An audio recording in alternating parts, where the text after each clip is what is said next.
সেদিন আমার সব পুরনো খাতাপত্র নামিয়ে ঘাঁটছিলাম, দেখি অজস্র নোট করে রাখা, সব এক একটা কেসের নোট। বন্ধু শার্লকের সঙ্গেই গত 8 বছরে কটা, অন্তত 70টা তো বটেই। হ্যাঁ, 70টা কেসে একসঙ্গে থেকেছি, ওকে রাত দিন কাজ করতে দেখেছি, ওর বুদ্ধি খেলানোর প্রতিটা পদক্ষেপ অক্ষরে অক্ষরে পড়েছি। কিছু কেস অতি দুঃখজনক মোড় নিয়েছে, কিছু হাস্যকর পর্যায়ে গিয়ে শেষ হয়েছে, কিম্ভূত কিছু কেসেরও কমতি হয়নি। কিন্তু কি জানেন, একটাও কেস দেখতে পাবেন না যা নিতান্তই গড়পড়তা, একঘেয়ে। আসলে শার্লকের তো ব্যাপারই আলাদা। অবশ্য এ আর নতুন করে কি বলবো, সে যাক। আসলে শার্লক তো কখনোই স্রেফ টাকার জন্য কাজ করতে যায়নি, সর্বক্ষণ ওকে তাড়িয়ে বেড়াতো অদ্ভুতুড়ের আনন্দ, এমন একটা কিছু যা মুহূর্তেই আক্রান্ত করবে ওকে অনবদ্যভাবে, ছাড়খাড় করবে ওর মন মাথা। আর সেই কেস যদি ফ্যান্টাস্টিকের দিকে মোড় নেয়, শার্লকের চেয়ে আনন্দিত তখন আর কেই বা হবে। তবে এই এতগুলোর মধ্যেও না একটা কেস এখনো নাড়া দিয়ে যায়। স্টোক মোরানের রয়্যালেট পরিবারের সে কথা। আমি তখন অবিবাহিত, শার্লকের সঙ্গে থাকি বেকার স্ট্রিটে। বলতে পারেন আমাদের বন্ধুত্বের একেবারে আদি যুগ। অনেককাল ভেবেছি আপনাদের শোনাবো এই কেসের কথা, কিন্তু কি আর করা, যে ভদ্রমহিলাকে নিয়ে এত ব্যাপার, খোদ তিনি তো কথা দিয়ে নিয়েছিলেন আমাদের যে তার জীবিত কালে কোনো কিছুই আমরা প্রকাশিত করব না। তবে এই গত মাসে তার অকাল প্রয়াণে আমি প্রমিস মুক্ত হয়েছি। 1883 সালের এপ্রিল মাস, বেশ সকাল তখন, মানে খামোখাম এই সময়ে আমার ঘুম ভাঙেই না। তো হঠাৎ দেখি নাকের ডগায় শার্লক, একেবারে ফিটফাট, যেন এক্ষুনি বেরোবে। ঘুম জড়ানো চোখে দেখলাম 7:15 বাজে। বেশ অবাক হলাম, কারণ একে তো নিজে সাধারণত ঢের বেলা করে উঠতো, আর দ্বিতীয়ত ও যখন ইচ্ছে উঠুক গে যাক, আমি কেনই বা আমার অভ্যেস ভাঙবো বলুন তো? একটু বিরক্তই হলাম। অবেলায় ঘুম ভাঙানোর জন্য দুঃখিত ওয়াটসন, কিন্তু কি করি বলো, আজ সকাল থেকে তো এমনটাই হয়ে আসছে। মিসেস হাডসনকে কে একজন টেনে তুললো, তারপর মিসেস হাডসন আমায়, আর ডমিনো এফেক্টে এবার আমি তোমায়। উফ, কেন, কি হয়েছে? আগুন নাকি? ক্লায়েন্ট, যা বুঝতে পারছি কোনো এক মহিলা এসেছেন দেখা করতে, এবং অত্যন্ত উত্তেজিত তার মনের অবস্থা বোধ হয়। আপাতত সিটিং রুমে তিনি উপস্থিত। এখন ব্যাপার হচ্ছে, এই ঘোরতর অবেলায় যখন কোনো কম বয়সী নারী এসে অন্যদের ঘুম থেকে তোলেন, তখন সচরাচর ধরেই নেওয়া যায় অতি গুরুত্বপূর্ণ কিছু জানান দিতে চান। যদি শুনে মনে হয় কেসটি জবরদস্ত, তবে নিশ্চয়ই তুমিও একেবারে প্রথম ধাপ থেকে তাতে মগ্ন থাকতে আগ্রহী হবে, এবং তা ভেবেই আমার এই ঘুম ভাঙানোর পরিকল্পনা। হ্যাঁ, বলো কি? আরে, I wouldn't miss it for anything, বন্ধু বল। এই এক সাংঘাতিক নেশা আমার, জানেন, শার্লককে জটিলতার পরত খুলতে দেখা।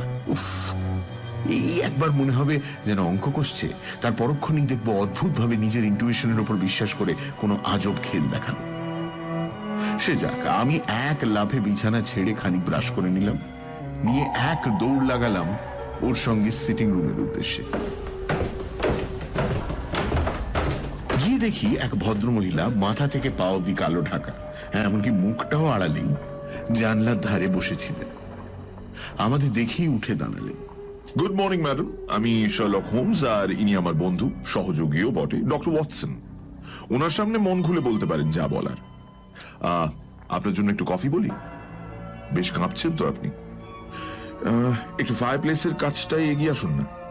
এই কাঁপুনি শীতের নয়, তবে ভয় মিস্টার হোমস, ভয়, আতঙ্ক। ছেড়ে দিন ভয়, সব ঠিক করে দেওয়া যাবে। নিশ্চিন্ত থাকুন, সকালে ট্রেন ধরে এলেন তাই তো? আপনি আপনি আমায় চেনেন তাহলে? না, তবে দেখছি তো আপনার বাঁ হাতের তালুতে একটা রিটার্ন টিকিটের অংশ, বেশ আর্লি বেরিয়েছেন নিশ্চয়ই। তারপর একটা ডগ কাটে করে স্টেশনে পৌঁছবার আগে এলেন বেশ অনেকটা রাস্তা, রাইট? আপনি কি করে মানে? হ্যাঁ, কিন্তু কোনো রহস্য নেই এতে ম্যাডাম, সহজ তো। ওই যে আপনার জ্যাকেটের বাঁ হাতের কাছটায় অন্তত 7 জায়গায় কাদার ছিটে সদ্য লাগা, তাই না? কোনো ডগ কাট ছাড়া এমন প্রবল কাদা ছিটবে আর কি বলুন না। আপনি নির্ঘাত চালকের বাঁ দিকটায় বসেছিলেন। জানি না কি করে জানলেন, কিন্তু হ্যাঁ, ইউর রাইট। ভোর 6টা নাগাদ বেরিয়েছি। লেদার হেডে পৌঁছলাম মিনিট 20-তে। তারপর প্রথম ট্রেন ধরেই ওয়াটারলু এলাম। বিশ্বাস করুন, আর পারছি না, আমি পাগল হয়ে যাবো এবার। কার কাছে যাব? কেউ তো নেই। আর যে বেচারি আছে, সে যত্ন করে আমায়, খেয়াল রাখে আমার, সেই বা কি করবে আর? মিসেস ফ্যারেন্টোসের কাছে আপনার নাম শুনেছি, মিস্টার হোমস। আপনি তো তাকে বিপদের দিনে খুব সাহায্য করেছিলেন। আমায় এই নিখোঁজ অন্ধকার থেকে বের করতে পারবেন না? হ্যাঁ, সত্যি বলতে এই মুহূর্তে আমার ক্ষমতা নেই। আপনাকে ন্যূনতম পারিশ্রমিকও দেব, কিন্তু বিশ্বাস করুন, মাস দেড়েকের মধ্যে অবস্থা বদলে যাবে। আমার বিয়ে হবে, আমার হাতে বেশ কিছুটা আর্থিক রেস্তও আসবে। আমি আপনার বিশ্বাস ভঙ্গ করব না, কথা দিচ্ছি। ফ্যারেন্টোস, ইয়েস, মনে পড়েছে। ওই একটা ওপেল টিয়ারা সম্বন্ধিত কেস ছিল, রাইট? ওয়াটসন, তোমার সঙ্গে আলাপ হওয়ার বহু আগের ব্যাপার এটা। দেখুন ম্যাডাম, আপনার বন্ধুর ক্ষেত্রে যে মনোযোগ দেখিয়েছিলাম হুবহু তাই আপনার বেলায়ও হবে। আর পারিশ্রমিকের কথা বলছেন, আমার এই কর্মক্ষেত্রই তো আমার পারিশ্রমিক। এর চেয়ে বড় পুরস্কার আর কোথায় পাবো? তবে আমার সমস্ত খরচাপাতি যদি আপনি একান্তই মিটিয়ে দিতে চান, তা নয় দেবেন সুবিধে মতো, কিন্তু সেসবের আগে প্লিজ বলুন সমস্যাটা কোথায়? সমস্যা আসলে আমার এই যাবতীয় ভয়, আতঙ্ক এমন এক ভেগ অস্পষ্ট ভাবনার উপর দাঁড়িয়ে যে অন্যদের হয়তো এই সব আমার প্রলাপ মনে হবে। এমনকি একমাত্র যাকে আমি বিশ্বাস করি, আমার সবটা বোঝাতে পারি, সেও এসবকে এক নার্ভাস মহিলার অত্যুক্তি ধরে নিয়েছে। মুখের ওপর বলেনি ঠিকই, কিন্তু ওর ভঙ্গিমা স্পষ্ট। ও যেভাবে আমায় বোঝাতে চায়, যেন শান্ত করছে বুঝিয়ে সুঝিয়ে। কিন্তু মিস্টার হোমস, আমি তো শুনেছি আপনি মানুষের অন্তর পড়ে নিতে পারেন অনায়াসে, বুঝে নিতে পারেন পরতে পরতে জমা অসংখ্য অশুদ্ধ আস্তরণ। আমি শুনছি ম্যাডাম, প্লিজ।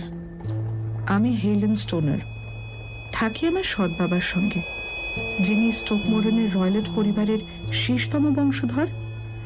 সারের পশ্চিমের সীমান্ত ঘেঁষাই পরিবার, ইংল্যান্ডের প্রাচীন স্যাক্সন পরিবারের অন্যতম।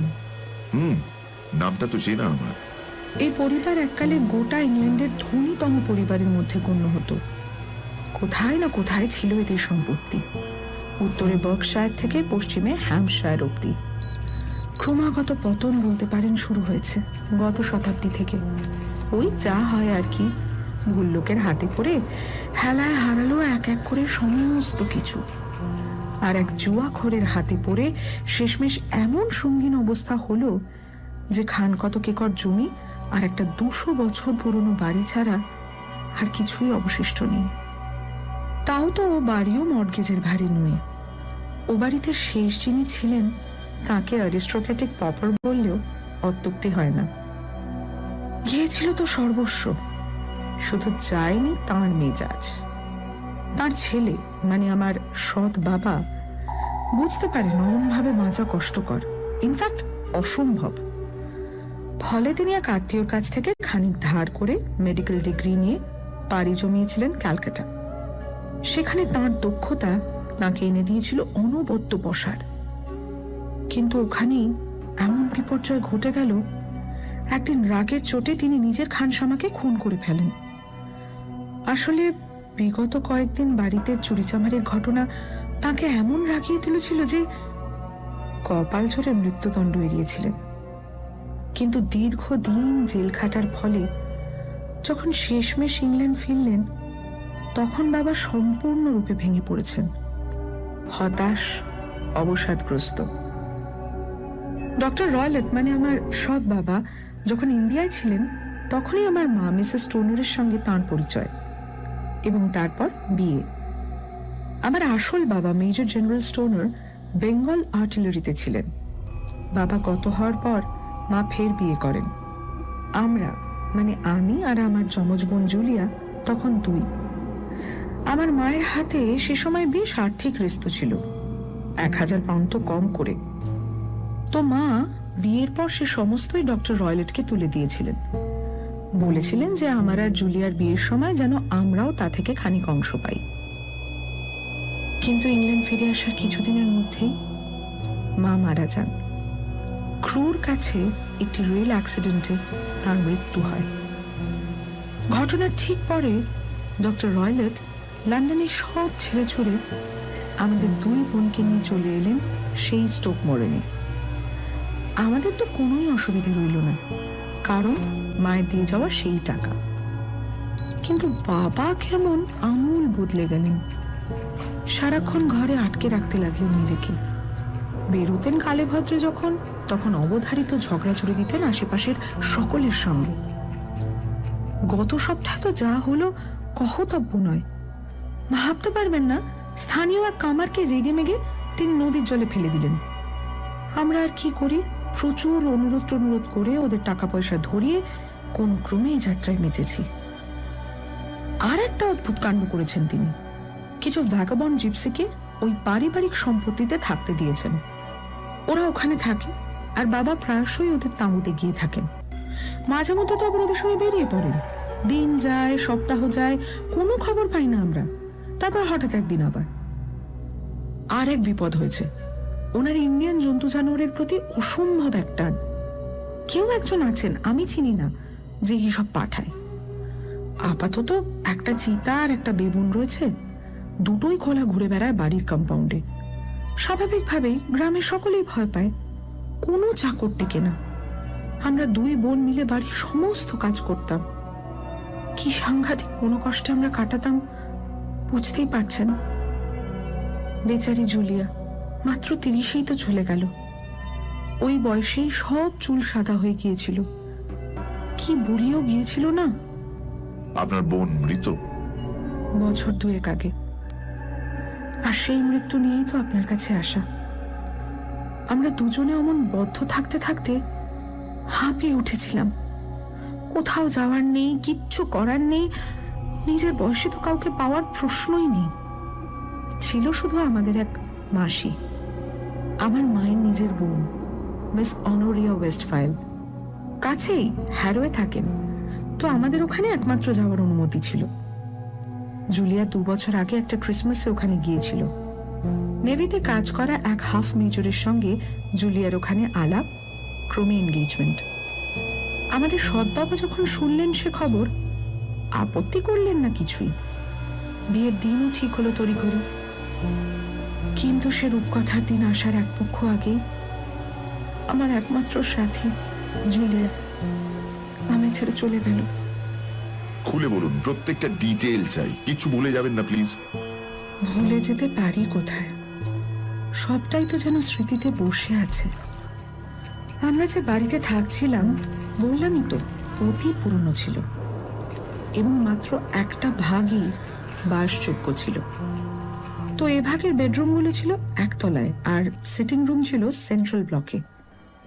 3টি বেডরুমের প্রথমটা ছিল ডক্টর রয়লেটের, দ্বিতীয়টা জুলিয়ার আর অন্যটা আমার। 3টের মধ্যে কোনো যোগের রাস্তা ছিল না, কিন্তু একটা করিডোরেই এসে মিলত এই 3 ঘর। বোঝাতে পারছি? স্পষ্ট, চালিয়ে যান। এবার 3টি ঘরের জানলা খুললেই দেখা যেত লন। সেই অভিশপ্ত রাতে ডক্টর রয়লেট নিজের ঘরে চলে গিয়েছিলেন বেশ আগেই, যদিও আমরা জানতাম তিনি ঘুমিয়ে পড়েননি। কি করে জানলেন? আসলে জুলিয়ার খুব অসুবিধা হচ্ছিল একটা বিচ্ছিরি বোটকা গন্ধে। ডক্টর রয়লেটের অভ্যেস ধরেছিল ইন্ডিয়ান সিগার খাওয়ার, তারই অমন অসহ্য গন্ধ। ফলে জুলিয়া উঠে আসে আমার ঘরে। ছিল কিছুক্ষণ, আমরা কত কথা বললাম ওর আগত বিয়ে নিয়ে। তারপর তারপর ওই 11টা নাগাদ হবে, ঘরে যাবে বলে উঠল। উঠে ঠিক বেরোনোর আগে দরজায় দাঁড়িয়ে অদ্ভুত একটা প্রশ্ন করলো। আচ্ছা হেলেন, বলতো কখনো গভীর রাতে কাউকে শীষ দিতে শুনেছিস? শীষ? না তো, না। আচ্ছা, ঘুমের মধ্যে কি নিজে শীষ দেওয়া যায়? জানি না, মানে মনে তো হয় না। কিন্তু কেন জুলিয়া? কারণ শেষ কয়েক রাত আমি নিশ্চিতভাবে শুনেছি সেই শীষ। আলতো কিন্তু স্পষ্ট একটা শীষ। প্রতি রাতে 3টে নাগাদ শুনি আমি। তুই তো জানিস আমার ঘুম কি পাতলা, রোজ ঘুম ভেঙে যায় আমার। জানি না কোথা থেকে তা আসতো, কিন্তু আসতো নিয়ম করে। হয়তো পাশের ঘর থেকে বা লন থেকে। ভাবলাম একবার তোকে জিজ্ঞেস করে যাই, যদি তুই। না রে, আমি শুনিনি। যাক, তুই ভাবিস না, নিশ্চয়ই বিদঘুটে জিপসিগুলোর কেউ একটা। হয়তো বা, কিন্তু লন থেকে এলে তো তুইও শুনতে পেতিস, তাই না? হ্যাঁ, কিন্তু আমি যে তোর চেয়ে অনেক শান্তিতে ঘুমোই রে। আচ্ছা ছাড়, এমন কিছু নয় হয়তো। আমার দিকে স্মিত হেসে তারপর ও বেরিয়ে গেল। অল্পক্ষণ পর ওর ঘরের লক খোলার আওয়াজ আমি পেয়েছিলাম। আচ্ছা, তবে নিজের ঘরের লক বন্ধ করে ঘুমানো আপনাদের কি অভ্যেস ছিল? সব সময়। আর সেটা কেন? ওই যে বললাম না, আশেপাশে একটা চিতা আর বেবুন থাকলে আপনি খুব নিশ্চিন্তে কি ঘুমোতে পারতেন। তা বটে। তো তারপর? আমার স্বভাবতই ঘুম হলো না একেবারে। কিরকম যেন একটা আশু বিপদের আতঙ্ক গ্রাস করছিল। বুঝতেই তো পারছেন, আমরা যমজ যেহেতু, কি অসম্ভব একটা প্রাণের টান আমাদের মধ্যে ছিল। আর বাইরে রাতটাও না কেমন ঝাঁপিয়ে পড়ছিল আমাদের উপর। অঝোর বৃষ্টি শুরু হলো সহসা, সঙ্গে তোলপাড় করা ঝড়। মনে হচ্ছিল যেন উড়িয়ে নিয়ে যাবে এক্ষুনি। জানলাগুলো থরথর করে কাঁপছিল, যে কোনো মুহূর্তেই হাল ছেড়ে দেবে যেন। সে তাণ্ডবের মধ্যেই হঠাৎ আমি শুনলাম স্পষ্ট একটা চিৎকার।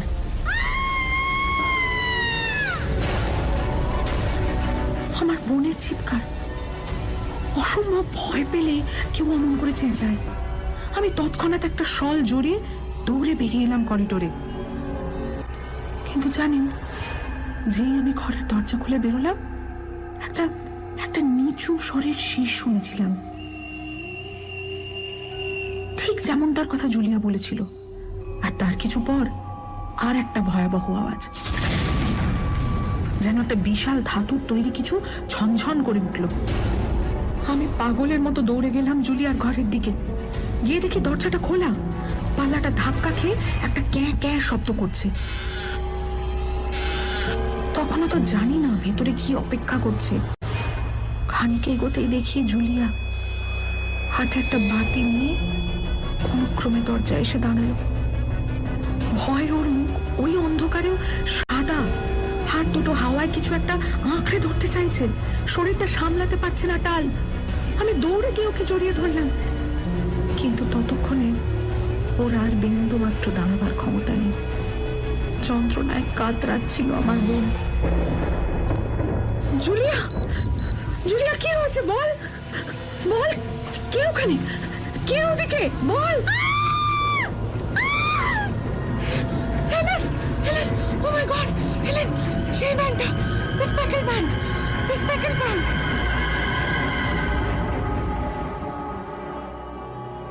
হয়তো হয়তো আমায় আর একটা কিছু বলতে চাইছিল। একবার ডক্টর রয়লেট, মানে আমাদের সৎ বাবার ঘরের দিকে আঙুল তুলে কি যেন একটা দেখাতেও চাইল, কিন্তু আমি আমি দৌড়ে গেলাম বাবার ঘরের দিকে। তাকে ঢাকতে ঢাকতে দেখি তিনিও ড্রেসিং গাউন পরে দৌড়ে এদিকেই আসছেন।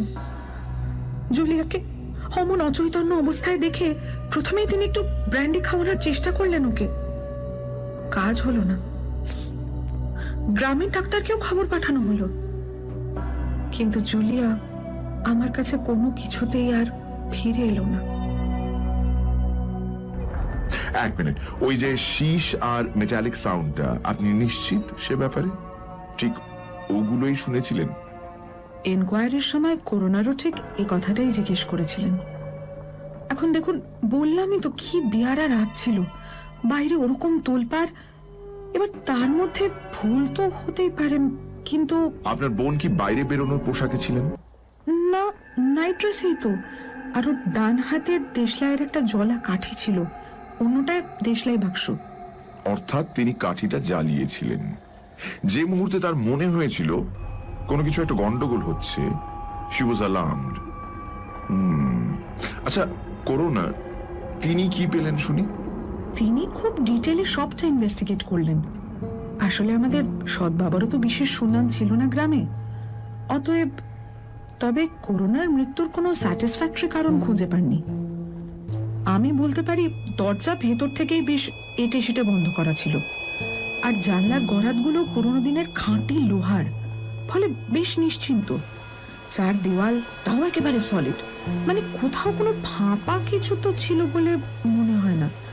আর চিমনিগুলো হ্যাঁ খানিক চওড়া ছিল, কিন্তু ওখান দিয়েও কারো ঢুকে পড়াটা অসম্ভব। মানে জুলিয়া সে রাতে একাই ঘরে ছিল যখন অঘটন ঘটে। তাছাড়া ওর শরীরেও তো কোনো অত্যাচারের চিহ্ন দেখিনি। বিষ? যদি বিষক্রিয়া হয়? ডাক্তাররা সে পরীক্ষা করেছেন তো, নেগেটিভ। তাহলে আপনার কি মনে হয় কিসে মৃত্যু হলো? আমার ধারণা ভয়, অসম্ভব কোনো কিছুর একটা আতঙ্কে, যদিও সেটা কি তা জানি না। আচ্ছা, ওই যে জিপসিদের কথা বললেন, সে রাতে ওরা ছিল ওই দিকটায়? সবসময় তো কেউ না কেউ থাকে। আচ্ছা, আর ওই যে স্পেকেলড ব্যান্ডের কথা বলেছিলেন জুলিয়া, সেটা থেকে কি বুঝলেন? আমি জানি না ঠিক মিস্টার হোমস, কখনো আমার মনে হয়েছে ওটা প্রলাপ, একদম পাগলের প্রলাপ। আবার কখনো মনে হয়েছে ওই যে জিপসিগুলো, ওরা মাথায় একটা রুমাল বাঁধে, কিরম স্পটেড, হয়তো ওগুলো দেখে জুলিয়া ওই রকম বলেছিল। অত সহজ মনে হচ্ছে না, আরো গভীরে যেতে হবে। হ্যাঁ, বলুন কি বলছিলেন? 2 বছর কেটে গেছে, আমি এখন আরো একা। যদিও এই গত মাসে আমার এক ছোটবেলার বন্ধু আমায় বিয়ের প্রস্তাব দিয়েছে। ওই ক্রেন ওয়াটার আছে না রিডিং এর কাছে, ওখানকারই মিস্টার আর্মিটাজের মেজো ছেলে, পার্সি আর্মিটাজ। আমার সৎ বাবা সবটাই শুনেছেন, আপত্তি করেননি কিছু। আর আমাদের বিয়েও ঠিক হয়েছে আগামী বসন্তে। সে কারণেই 2 দিন আগে আমার ঘরটার মেরামতি চলছিল, ফলে আমি জুলিয়ার ঘরে গেলাম শুতে, ঠিক সেই বিছানায় যেখানে জুলিয়া। কিন্তু মিস্টার হোমস, গত রাতে যা হলো, মানে রাতের অন্ধকারে যখন সর্বত্র নিশ্চুপ, আচমকা আমার কানে এলো সেই শব্দ। সেই চাপা শীষ?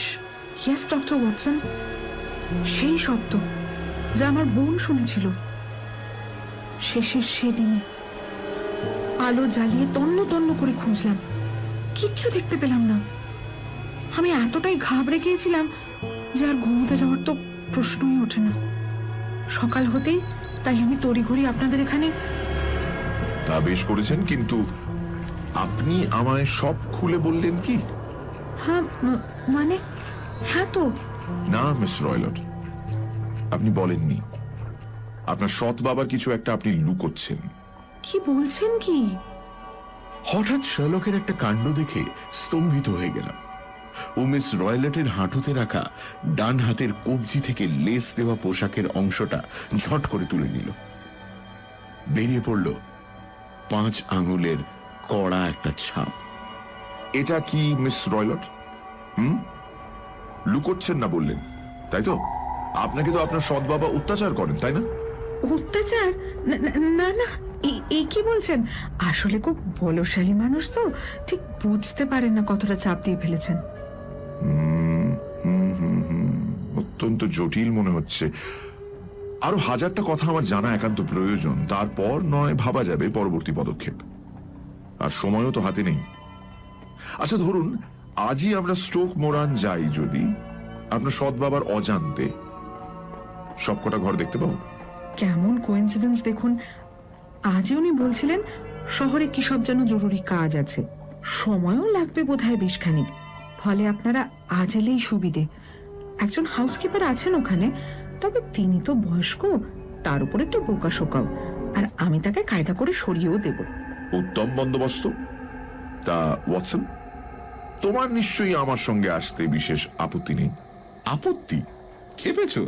চমৎকার। তবে রাইট মিস রয়লট, তাই ঠিক রইল, আমরা দুজনে আসছি আজ। আর এখন কি করবেন? এই কয়েকটা কাজও রয়েছে, ওগুলো একটু মিটিয়ে নি। কিন্তু চিন্তা করবেন না, 12টার ট্রেনে ঠিক ফিরে যাব, আপনারা পৌঁছানোর আগেই। ও আচ্ছা, আমরাও যথাসময় পৌঁছে যাব। আমারও টুকটাক কিছু কাজ রয়েছে, তারপরই রওনা দিয়ে দেবো। কিন্তু আপনি একসঙ্গে ব্রেকফাস্ট করে যান না? মাফ করবেন, আমার এখন অনেকটাই হালকা লাগছে। এই যে সবটা খুলে বলতে পারলাম। আমি অপেক্ষা করব, আজ আসি।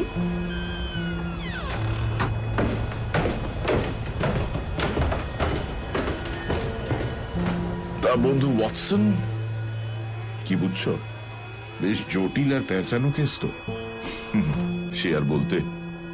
কিন্তু মহিলা যেমন বললেন, জানলা দরজা সব বেশ সুরক্ষিত ছিল, আর দেওয়ালও যখন একেবারে সলিড, তার অর্থ এই যে জুলিয়া মৃত্যুর সময় একেবারে একা ছিল ভেতরে। তাহলে ওই রহস্যময় শীষ আর জুলিয়ার শেষ কথাগুলো, স্পেকলড ব্যান্ড, তার কি মানে করবে ওয়াটসন? কিছুই মাথা ঢুকছে না। মানে হতে পারে যদি তুমি পরপর কয়েকটা সূত্র জুড়ে নাও। প্রথমত, মাত্র রাতেই পাওয়া শীষের শব্দ, তারপর ওই জিপসিদের উপস্থিতি, ওদের সঙ্গে ডক্টর রয়লটের সখ্য। আবার ধরেই নেওয়া যেতে পারে যে ডক্টর রয়লট কিছুতেই চাননি মেয়ে বিয়ে করে চলে যাক। তারপর ধরো ওই মেটালিক আওয়াজ যা জুলিয়া শুনেছিলেন, নিশ্চিতভাবে ওটা কোনো একটা শাটার পড়ার আওয়াজ।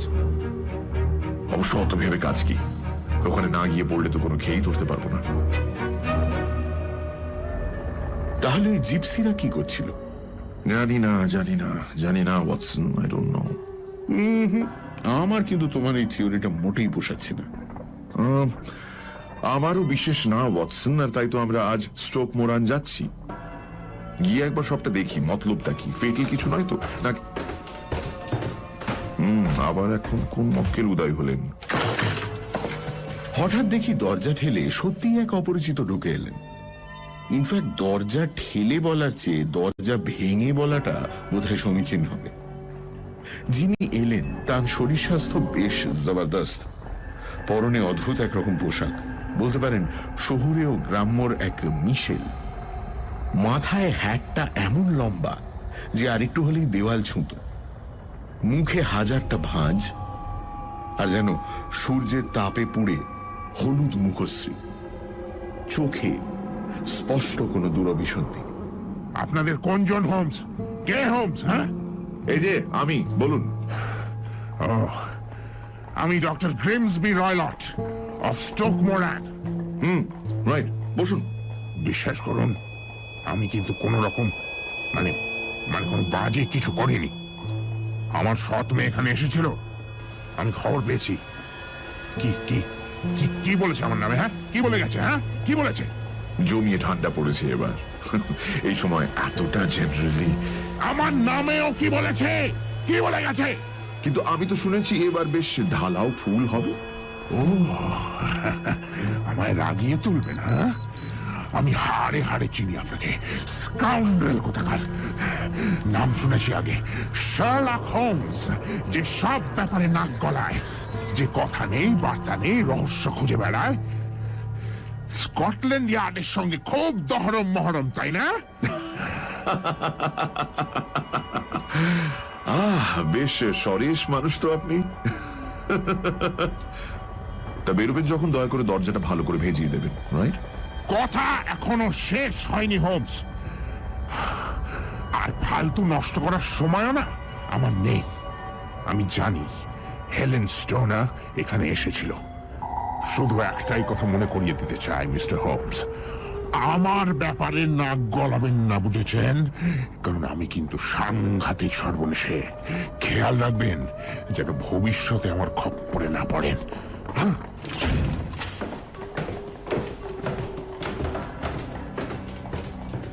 বেশ পেলব প্রকৃতির মানুষ না ওয়াটসন? শারীরিকভাবে আমি ভদ্রলোকের মতো সুঠাম নই হয়তো, কিন্তু একবার যদি নাগালে পাই না, বুঝিয়ে দেব আমার খপ্পরে পড়লেও যে কি নাকানি চোবানি খেতে হয়। সে যাক, আশা করি হেলেন নিজেকে এমনভাবে ট্রেসড হতে দিয়ে কোনো গন্ডগোলে পড়বেন না। তবে এই ভদ্রলোক এখানে হানা দেওয়ায় একটা লাভ হলো জানো, আমাদের ইনভেস্টিগেশন একটা দিশা পাবে মনে হচ্ছে। গুড। আপাতত কিছু একটা খাওয়া যাক, তারপর আমি ডক্টরস কমন্সে একবার ঢু মারবো, যদি এই ডক্টর রয়লট সম্পর্কিত কিছু পেয়ে যায়।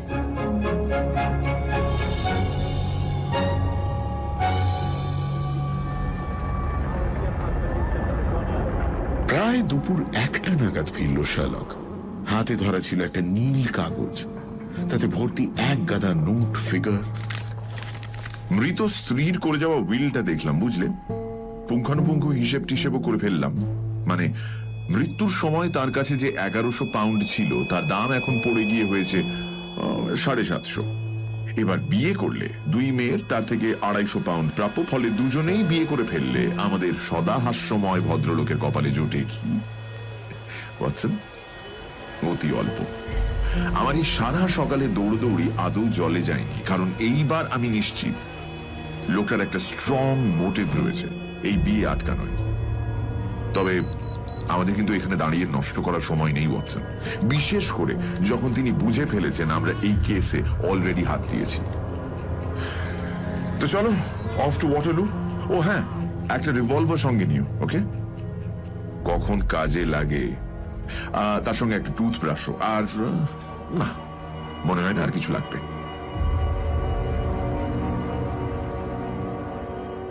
সানডে সাসপেন্স শুধুমাত্র রেডিও মির্চি 98.3 FM এ। It's hot.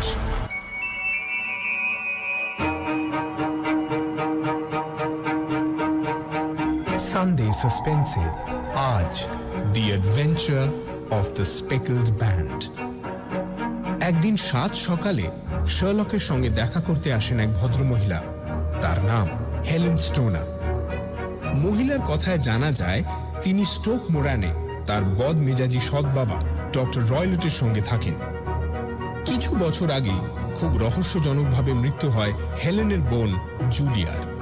মৃত্যুর আগে শোনা গিয়েছিল এক অদ্ভুত শীষের শব্দ, আর গত রাতে সেই শব্দটাই আবার শুনতে পান হেলেন। তারপর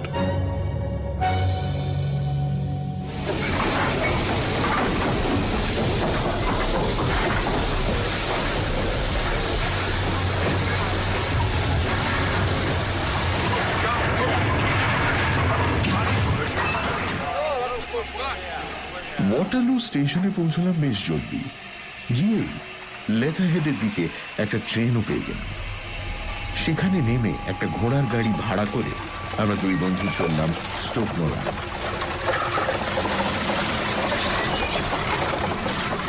সারি কাউন্টির অপূর্ব মনোরম রাস্তা পেরিয়ে প্রায় 4-5 মাইল যেতে হলো আমাদের। আকাশে বেশ তুলোর মেঘ, আবার নরম একরকম সূর্য রয়েছে। হাওয়ায় সদ্য ভেজা মাটির গন্ধ। সব মিলিয়ে আসন্ন বসন্তের অমন্য মোহময় আবেশ দুর্দান্তই লাগছিল। অদ্ভুত লাগছিল, কারণ ওই সুন্দর পরিবেশে আমরা কি করছিলাম না এক রহস্যের পিছে ধাওয়া।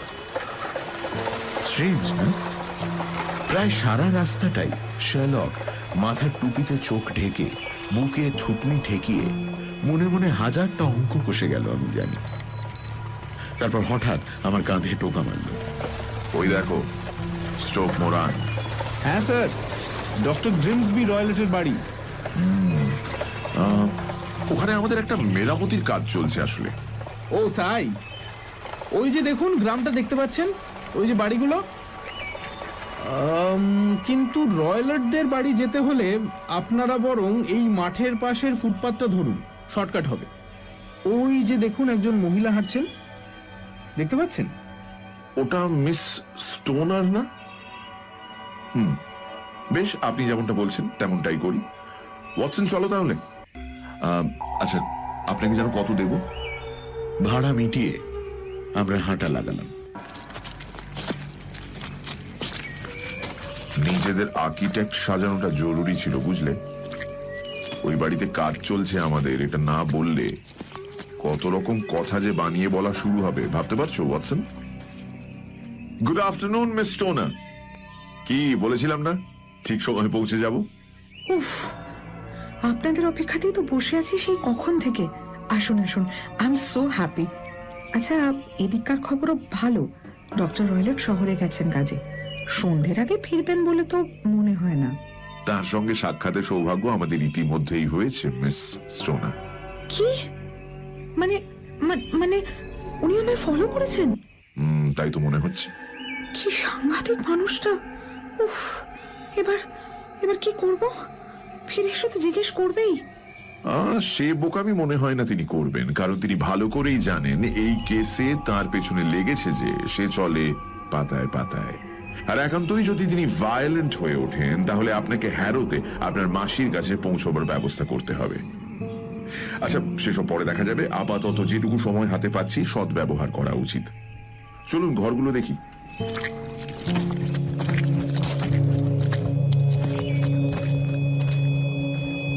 বাড়িটা গ্রে রঙের পাথরের তৈরি।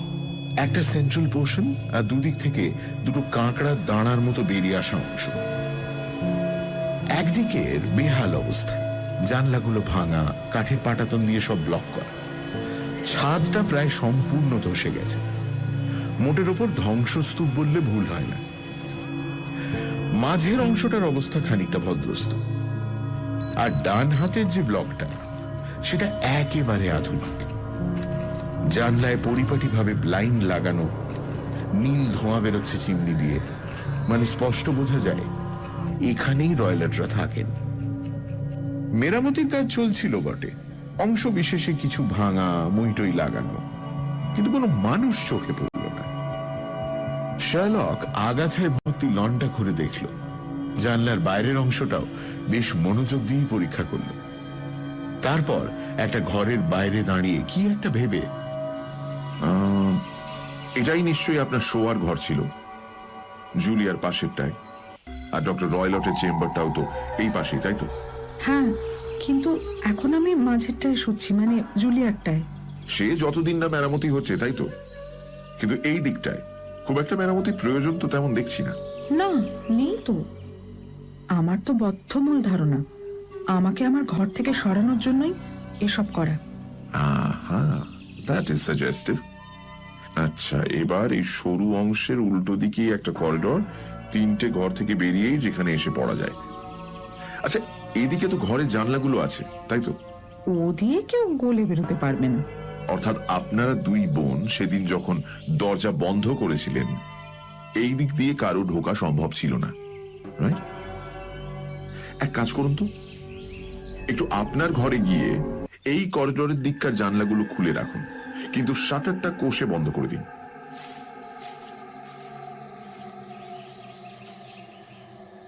মিস স্টোনার তাই করলেন। তারপর শার্লক ওই খোলা জানলাগুলোর মধ্যে দিয়ে হাত ঢুকিয়ে খুব করে চেষ্টা করলো বন্ধ শাটারটা খুলে ফেলার, কিন্তু কোনো কাজ হলো না। আসলে একটা ছুরি ঢুকিয়েও যে ছিটকিনিটা খুলবে সেটুকু ফাঁকও নেই। দরজার কবজাগুলো বেশ নেড়ে চেড়ে দেখল শার্লক। আরো ভাবতে হচ্ছে ওয়াটসন, শাটারগুলো যদি কেউ ভালো করে বন্ধ করে রাখে, সত্যিকারও গোলে ঢোকা অসম্ভব। এবার ভেতর থেকে দেখাটা দরকার। একটা ছোট্ট সাইড ডোর দিয়ে হোয়াইট ওয়াশ করা করিডোরে এসে হাজির হলাম আমরা। পাশাপাশি তিনখানা বেডরুম। শার্লক শটার সেই ঘরটাতেই গিয়ে ঢুকলো যা আপাতত হেলেন স্টোনার ব্যবহার করেন, যা আসলে সেই ঘর যেখানে জুলিয়া মারাত্মক কোনো এক অভিজ্ঞতার সম্মুখীন হয়েছিল। এমনি ঘরটা মোটের উপর বেশ ছিমছাম, থাকতে মন্দ লাগবে না। সিলিংটা নিচু, একটা পেল্লায় ফায়ারপ্লেসও রয়েছে, ঠিক পুরনো দিনের বাড়ির মতো। একধারে ব্রাউন রঙের কিছু ড্রয়ার, একটা সরু সাদা খাট, আর জানলার বাঁ দিকে একটা ড্রেসিং টেবিল। ঘরে আসবাব বলতে আর দুটো বেতের চেয়ার, আর ঠিক মাঝখানে একটা ওয়েলটন কার্পেট। ঘরের উডেন প্যানেলগুলো যদিও কৌনাদিকালের কে জানে, রং চটে গেছে, অর্ধেক পোকায় খাওয়া। শার্লক হঠাৎ একটা চেয়ার টেনে এক কোণে গিয়ে বসল। মুখে একটাও কথা নেই, কিন্তু চোখগুলো ঘুরছিল সারা ঘর। আমি জানি মানুষ চোখে সবটা তুলে রাখছে সে। তারপর হঠাৎ দেওয়াল থেকে টাঙানো একটা ঘন্টার দড়িতে ওর নজর পড়ল। এটা দিয়ে কি হয়? ওই হাউসকিপারকে ডাকার জন্য। দেখে তো মনে হচ্ছে খুব পুরনো নয়। না, নয় তো বটেই, এই ধরুন বছর দুয়েক আগে লাগানো। আপনার বোন চেয়েছিলেন বোধহয়। না, তা ঠিক নয়, কখনো শুনিনি ওকে ব্যবহার করতে। আর তাছাড়া আমরা যখনই কিছু চাইতাম নিজেরাই ব্যবস্থা করে নিতাম। খামোখা এখানে এইভাবে একটা মজবুত ঘন্টার দড়ি অযথা লাগানো। ঠিক আছে, দেখে নিচ্ছি। আচ্ছা, আমায় একটু অনুমতি দিন, ভালো করে ঘরটা দেখতে হবে। কিছু বোঝার আগেই শার্লক সারা ঘরে একটা আতশকাচ নিয়ে ঝুঁকে কি সব দেখতে লাগলো। দেওয়ালের প্যানেলগুলো দেখলো, খাটের কাজটায় গিয়ে এদিক ওদিক খুব করে পর্যবেক্ষণ করলো। তারপর ওই ঘন্টার দড়িতে দিল এক টান। কোনো আওয়াজ হলো না। আচ্ছা, এটা ডামি? কেন বাজে না? বাজবে কি করে? কোনো তারের সঙ্গেই তো যোগ নেই। How interesting. দেখুন, ওপরের ওই ভেন্টিলেটরটাই দেখুন, ওখানে একটা হুকের সঙ্গে লাগানো মাত্র। অ্যাবসার্ড, খেয়ালই করিনি আগে কখনো। সত্যি খুব স্ট্রেঞ্জ, অদ্ভুত কয়েকটা ব্যাপার রয়েছে ঘরটায়। খেয়াল করেছেন এই ঘরের ভেন্টিলেটর আর একটা ঘরের দিকে মুখ করা? মানে আর্কিটেক্ট এত খেটে খুঁটে কেন এমনটা করলেন? বাইরের হাওয়াই যদি না ঢোকে ঘরে, তাহলে ভেন্টিলেটরের লাভই বা কি? এটাও ওই বছর দুই আগে করানো। খুব ইন্টারেস্টিং। একটা ডামি ঘন্টার দড়ি, একটা এমন ভেন্টিলেটর যা আদতে ভেন্টিলেট করে না। মিস্টার ওনা, আমায় কিন্তু এবার ডক্টর রয়লটের ঘরটাও একবার দেখে নিতে হবে।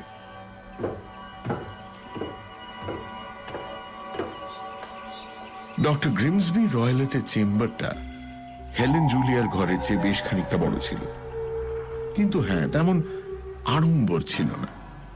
একটা ক্যাম্প খাট, ছোট একটা বইয়ের শেলফ, সমস্ত টেকনিক্যাল সব বইপত্তরে ভর্তি। খাটের পাশে একটা আরাম কেদারা, দেওয়ালের কাছে ঠাসা একটা প্লেন কাঠের চেয়ার, গোল একটা টেবিল, একটা বিরাট লোহার সিন্দুক। ব্যাস এই। শার্লক সবটা বেশ ঘুরে ঘুরে দেখল, পরীক্ষাও করল। তারপর এই সিন্দুকের কাছে দাঁড়িয়ে জিজ্ঞেস করল, এর মধ্যে কি? ও আমার সৎ বাবার সব ব্যবসার কাগজপত্র। ও, আপনি তবে ভেতরের হাল হাকিকত জানেন দেখছি। ও ওই একবারই মানে খুলে দেখেছিলাম বছর কিছু আগে, কাগজে ভর্তি ছিল। তা ভেতরে কোনো বেড়াল টেড়াল নেই নিশ্চয়ই? কি না, মানে এ কি অদ্ভুত কথা। কেন অদ্ভুত হবে কেন? এই দেখুন না, সিন্দুকের ওপর কি রাখা? ছোট্ট পাত্রে দুধ। না না, আমাদের এখানে কোনো বেড়াল নেই। চিতা আছে, বেবুন আছে, কিন্তু তা অবশ্য ঠিক, চিতা তো এক প্রকার পেল্লাই বেড়াল। তবে তিনি কি দুধ দিয়ে নিজের স্বাদ মেটাবেন? খুব সন্দেহ আছে। বলেই ও কাঠের চেয়ারটার কাছটা একটু উবু হয়ে বসে পড়ল। তুই খুব করে কি যেন দেখলো ওখানে। Okay, thank you, that is quite settled. এক মিনিট। আহা, এই তো দেখি ভারী মজার। শার্লকের নজর গিয়েছিল যাতে তা খাটের এক পাশে ঝোলানো একটা ডগ ল্যাশ বা কুকুরকে বাগে আনার চাবুক। চাবুকটা যদিও গোল করে পাকিয়ে একটা ফাঁসের মতো করা ছিল। কি বুঝছো ওয়াটসন? সাধারণ চাবুক, কিন্তু এভাবে কেন ফাঁস দেওয়া সেটা মাথায় ঢুকছে না। মোটেই নর্মাল নয়, রাইট? কিন্তু কি করবে বলো, পৃথিবীটাও তো আর সরল রেখায় চলে না। আর যখন কোনো চালাক নিজের ব্রেনটিকে অপরাধের দিকে নিয়ে যায়, সর্বনাশ সময়ের অপেক্ষা। যাক মিস স্টোনা, আমার যথেষ্ট দেখা হয়ে গেছে, এবার একটু বাইরের লনটা দেখে নি। শার্লককে এত মুখ কালো করে থাকতে এর আগে দেখেছি বলে মনে পড়ে না। লনের পুরোটা পায়চারি করে কেমন যেন থম মেরে গেল। আর ওকে অমন গম্ভীর হয়ে থাকতে দেখে আমি তো ছেড়েই দিই, এমনকি মিস স্টোনারও দেখলাম একটিও শব্দ করলেন না। তারপর হঠাৎ যেন ঘোর কাটিয়ে, মিস স্টোনা শুনুন, এখন থেকে যেমনটা বলবো অক্ষরে অক্ষরে পালন করতে হবে। হ্যাঁ হ্যাঁ, তাতে কি আর? ব্যাপারটা কিন্তু বেশ সিরিয়াস। আপনার জীবন মৃত্যু সম্পূর্ণভাবে এর উপর নির্ভর করছে। আর একটা কথা, আমি আর আমার বন্ধু আজ রাতটা আপনার ঘরে কাটাবো। আমি আর মিস স্টোনার দুজনেই তো এই প্রস্তাব শুনে অবাক হয়ে লাভ নেই মিস স্টোনা, এমনটাই হতে হবে ব্যাস। আচ্ছা, ওই যে দূরে ওটা একটা সরাই তো? হ্যাঁ, ওটার নাম ক্রাউন। Very good. ওখান থেকে আপনার ঘরের জানলা দেখা যায় না? অবশ্যই। ঠিক আছে, তাহলে মন দিয়ে শুনুন। আপনার সৎ বাবা ফিরে আপনার খোঁজ করলে জানাবেন যে আপনার খুব মাথা ব্যথা, উঠতেই পারছেন না। তারপর যেই বুঝবেন তিনি নিজের ঘরে ঢুকে পড়েছেন, অমনি আপনি আপনার ঘরের জানলার শাটারগুলো খুলে দেবেন, দিয়ে একটা লম্ফ রেখে দেবেন তার উপর। ওটাই হবে আমাদের সিগন্যাল। এসব করে আপনি চুপি চুপি আপনার আগের ঘরে ফিরে যাবেন। মেরামতির মধ্যেও একটা রাত কোনো ক্রমে কাটিয়ে দিতে পারবেন তো? ধরে নিচ্ছি পারবেন। সঙ্গে যা যা প্রয়োজন সব নিয়ে নেবেন। তারপর বাকিটা আমাদের হাতে ছেড়ে দিন। তা তো বুঝলাম, কিন্তু আপনারা কি করবেন সেটা? খুঁজে বের করবো ওই চাপা শীষের উৎস। আপনি বোধহয় বদ্ধপরিকর না? বলতে পারেন। তাহলে দয়া করে বলুন প্লিজ, আমার বোনের মৃত্যুর কারণ কি? হাতে আরো প্রমাণ না পেয়ে ঠিক বলতে চাই না। অন্তত অন্তত এইটুকু তো বলুন যে আমার ধারণাটা ঠিক কি না। মনে হয় না। আরো মজবুত কোনো কারণ ছিল নিশ্চিত। তবে এখানে দাঁড়িয়ে আর কথা বললে বিপদ, পুরোটাই জলে না যায়। ডক্টর রয়লটে ফেরার সময় হলো, তাই না? Good bye. তবে আরেকটা কথা, চিন্তা করবেন না, আপনার মাথার ওপর যে বিপদ ঘুরছে শীঘ্রই দূর হবে। ক্রাউনে ঘর পেতে আমাদের কোনো রকম অসুবিধাই হলো না। যে ঘরটা পেলাম সেখান থেকে স্টোক মোরান স্পষ্ট দেখতে পাচ্ছিলাম। সন্ধে হওয়ার মুখে দেখলাম ডক্টর রয়লট ফিরলেন। দেখেই মনে হলো বেশ ক্ষিপ্ত মেজাজে আছেন। কোচওয়ানের দিকে বিচ্ছিরি কি সব অঙ্গভঙ্গি করলেন। খানিক পর গাছের ফাঁক দিয়ে দেখলাম ঘরের সব আলো জ্বলে উঠল। কি জানো ওয়াটসন, আজ একটু দ্বিধাই বোধ করছি তোমায় ওখানে নিয়ে যেতে। সাংঘাতিক কিছু একটা ঘটে যেতে পারে। কোনো কাজে কি লাগতে পারি? সে আর বলতে, অসম্ভব সুবিধা হয়। ব্যাস তো হয়েই গেল, আমি আসছি। ওয়াটসন, ওয়াটসন, সত্যি তুমি, থ্যাংক ইউ।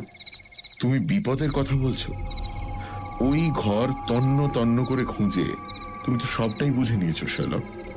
আমি যা দেখিনি তুমি তো তা দেখেছো, তাই না? দেখেছো তুমিও, আমি হয়তো সামান্য বেশি, এই যা। ওই ঘন্টার দড়ি ছাড়া তো তেমন কিছুই দেখলাম না।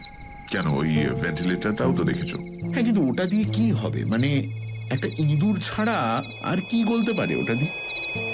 এই ভেন্টিলেটর নিয়ে এখানে আসার আগে আমি কিন্তু বেশ খোঁজ খবর নিয়ে এসেছি। ভালো বলেছো। না, সত্যি বলছেন, আমি ঠাট্টা করছি না। খেয়াল করো, হেলেন যখন প্রথম এলেন কি বলেছিলেন? যে জুলিয়া নাকি পাশের ঘর থেকে ডক্টর রয়লটের সিগারের গন্ধ পেতেন, রাইট? তার মানে দুটো ঘরের মধ্যে নির্ঘাত একরকম যোগাযোগের ব্যবস্থা ছিল, এবং সেটা নিশ্চয়ই অতি ক্ষুদ্র কিছু একটা ছিল, নয়তো করোনারের ইনকোয়ারিতে ধরা পড়ত। তখনই আমার মাথায় এই ভেন্টিলেটরের ভাবনা আসে। কিন্তু ওখান থেকে কি বিপদ হতে পারে? কেন? কোনো কিছুই খটকা লাগছে না। একটা ভেন্টিলেটর তৈরি করানো হলো, একটা দড়িও ঝোলানো হলো, এবং তারপরই একজন মহিলা যে ও ঘরে শুতো সে দুম করে মারা গেল। তোমার অদ্ভুত লাগছে না? আমি সত্যি বলছি, কোনো কানেকশন খুঁজে পাচ্ছি না। কিন্তু ওই খাটটা লক্ষ্য করেছিলে? খাট? জীবদ্দশায় অমন খাট দেখিনি। মাটির সঙ্গে কখনো কেউ দেখেছে খাট আটকানো? অর্থাৎ জুলিয়া খাটটি নাড়ানোরও সুযোগ পাননি। ওটা সর্বদা ওই একই পজিশনে থাকতে বাধ্য, ভেন্টিলেটরের নিচে আর ওই দড়ির কাছেই। শার্লক, আমার মনে হচ্ছে আমি বুঝতে পারছি তুমি কি বলছো। আমাদের হাতে তো আর তাহলে তেমন সময় নেই। রাইট ওয়াটসন, সাংঘাতিক একটি প্ল্যান, এবং কি সূক্ষ্ম বটে। দেখবে কোন ডাক্তার যখন অপরাধের দিকে এগোয় কি মারাত্মক হয়ে ওঠে সে। কারণ এক তো তার সে জ্ঞানটা আছে, আর দুই অসম্ভব শক্ত নার্ভও। বাবা অ্যান্ড প্রিচারের এ জগতে বেশ নাম ডাক ছিল, কিন্তু এ তো দেখছি দুকাঠি এগিয়ে। তবে ওয়াটসন, আমার বিশ্বাস আজ রাতে জবর একটা খেল দেখব, ডেঞ্জারাস একটা খেলা। তো তার আগে এসো দু বন্ধুতে পাইপে জমিয়ে শুকটান দেওয়া যাক।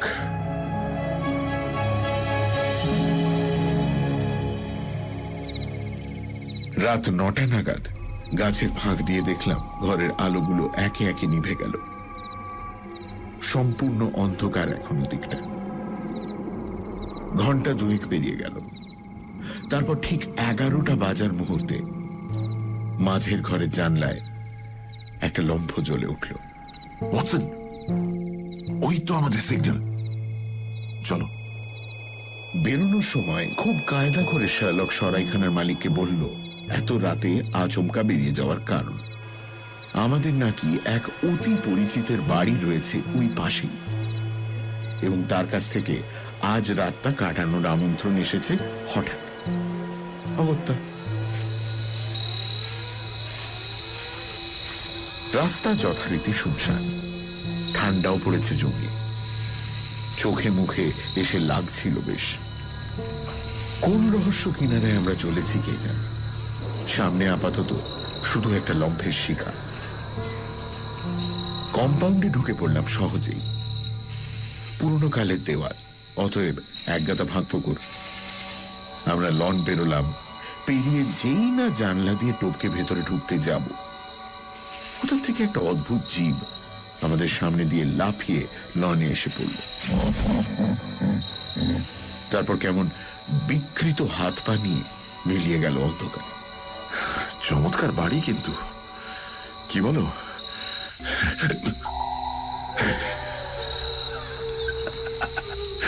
বাবুন। ভুলেই গিয়েছিলাম এই বাড়ির আজব সব জীবজন্তুর কথা। হঠাৎ মনে হলো এই রে, এবার যদি চিতাটাও লাফিয়ে ঘাড়ে ওঠে। ফলে শার্লকের দেখা দেখি যেই না আমরা পা টিপে টিপে বেডরুমে প্রবেশ করতে সক্ষম হলাম, হাঁপ ছেড়ে বাঁচলাম। শার্লক নিঃশব্দে জানলা শাটারগুলো ভেজিয়ে দিল।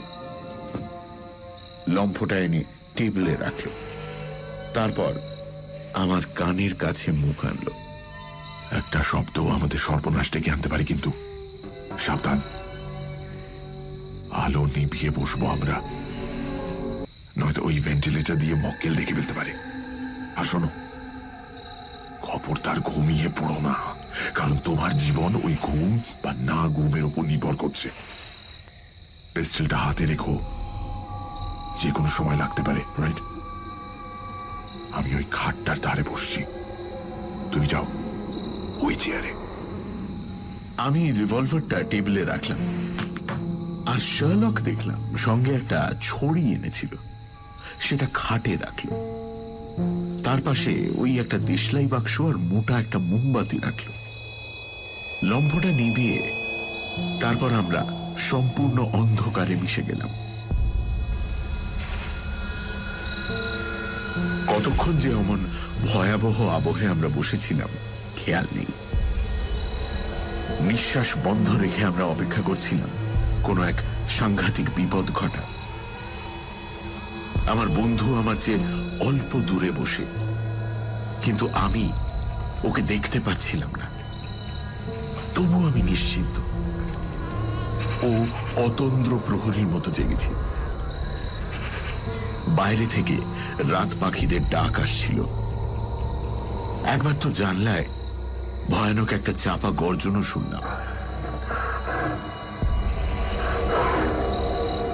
চিতাটি যে বহাল তবিয়তে ঘুরে বেড়াচ্ছে তাতে কোনো সন্দেহ নেই। দূরে কোথাও ঢং ঢং করে ঘড়ি সময় জানাচ্ছিল।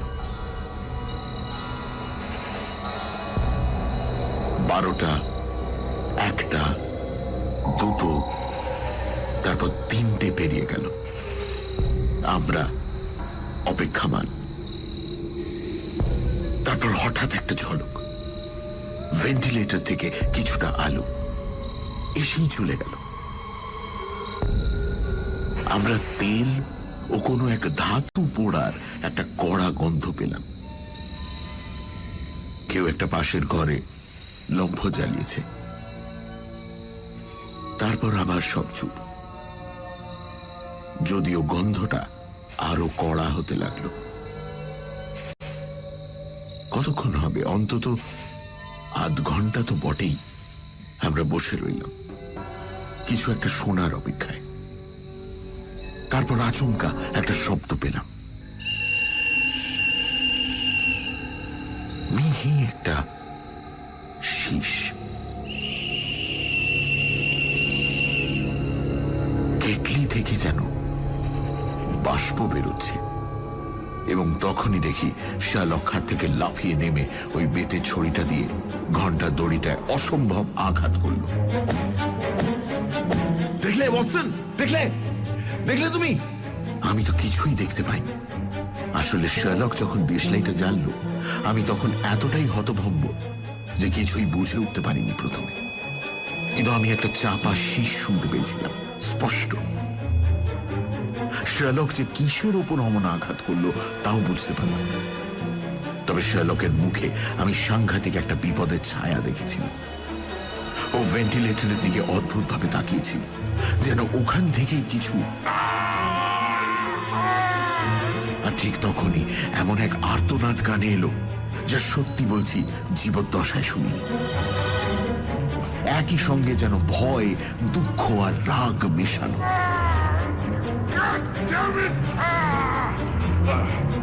ক্ষণে ক্ষণে তা বেড়ে চলল। অনেক পরে শুনেছি ওই চিৎকারে নাকি দূরে গ্রামেরও অনেকে ধরফড়িয়ে উঠে পড়েছিল। পিলে চমকানো সে চিৎকার বেশ কিছুক্ষণ চলার পর শেষমেশ স্তব্ধ হল। আবার নিস্তব্ধতা ঘিরে ফেলল চারপাশ। আমার চোখে মুখে তখন অসীম জিজ্ঞাসা। ইটস অল ওভার ওয়াটসন, এবং সম্ভবত শেষমেশ সব ভালোই হলো। তোমার পিস্টলটা নাও, ডক্টর রয়লটের ঘরে ঢুকবো আমরা। থমথমে মুখ নিয়ে শার্লক লম্ফটা জ্বালালো। তারপর করিডোর দিয়ে ডক্টরের চেম্বারের দিকে এগোলাম আমরা। একবার টোকা, দুবার। কেউ ভেতর থেকে কোনো উত্তর দিল না। তখন আমরা ধীরে ওই ঘরে ঢুকলাম। আমার হাতে পিস্তল ওঁচানো। ঢুকে দেখলাম টেবিলে একটা লণ্ঠন জ্বলছে তখনও। তার আলোটা গিয়ে পড়েছে ওই লোহার সিন্দুকটায়, যেটা আধ খোলা পড়ে রয়েছে। পাশের কাঠের চেয়ারে বসে ডক্টর গ্রিমসবি রয়লেট, লম্বা একটা গ্রে রঙের ড্রেসিং গাউন পরা। কোলে তার সকালে দেখা সেই চাবুকটা। সিলিং এর দিকে অদ্ভুত এক দৃষ্টি দিয়ে নিথর তার দেহ। মাথার কাছটায় দেখলাম কি যেন একটা অসম্ভব শক্ত করে জড়ানো, কিরকম হলুদ রঙের আর ব্রাউন চাকা চাকা, দ্য স্প্যাকেলড ব্যান্ড। আমি একটু এগোতেই দেখি ওই ব্রাউন চাকা চাকা জিনিসটা নড়ে উঠল, উঠে আচমকা ফনা তুলে আমাদের দিকে তাকাল। ওয়াটসন, এটা সোয়াম্প অ্যাডার। ইন্ডিয়ায় পাওয়া যায়, ভয়ানক প্রজাতি। মানুষটা কামড় খাওয়ার 10 সেকেন্ডের মধ্যে মারা গেছে। এই হয়, অন্যের জন্য গর্ত খুঁড়লে একদিন না একদিন তাতেই পড়ে মরতে হয়। প্রকৃতির নিয়ম, কি করবে বলো। সে যাক, আপাতত এনাকে নিজের বাসায় ফেরত পাঠানো যাক। চল, তারপর মিস স্টোনারকে সেফ কোথাও একটা পাঠিয়ে কাউন্টি পুলিশকে খবর দেওয়া যাক। এরপরে শার্লক বেশ দুঃসাহসিক একটা কাজ নিমেষেই করে ফেলল। মৃত রয়লেটের কোল থেকে ওই ফাঁস লাগানো চাবুকটা তুলে ও খুব সন্তর্পণে সাপের মুখে পরিয়ে দিল। তারপর তাকে লোহার সিন্ধুকে পাচার করল। তারপর আর কি, যা হওয়া তাই হলো। মিস স্টোনারকে সমস্ত ঘটনা জানানো হলো। স্বভাবতই তিনি খুব ভেঙে পড়লেন। পরের সকালেই তাকে হ্যারোতে তার মাসির কাছে পৌঁছে দেওয়ার ব্যবস্থা হলো। ইনকোয়ারি হলো, এবং কি অসাধারণ তার ফল। পুলিশের মত, ডক্টর গ্রিমসবি রয়লেট সাংঘাতিক এক পোষ্যের সঙ্গে খেলতে গিয়েই নাকি মৃত্যুবরণ করেছেন।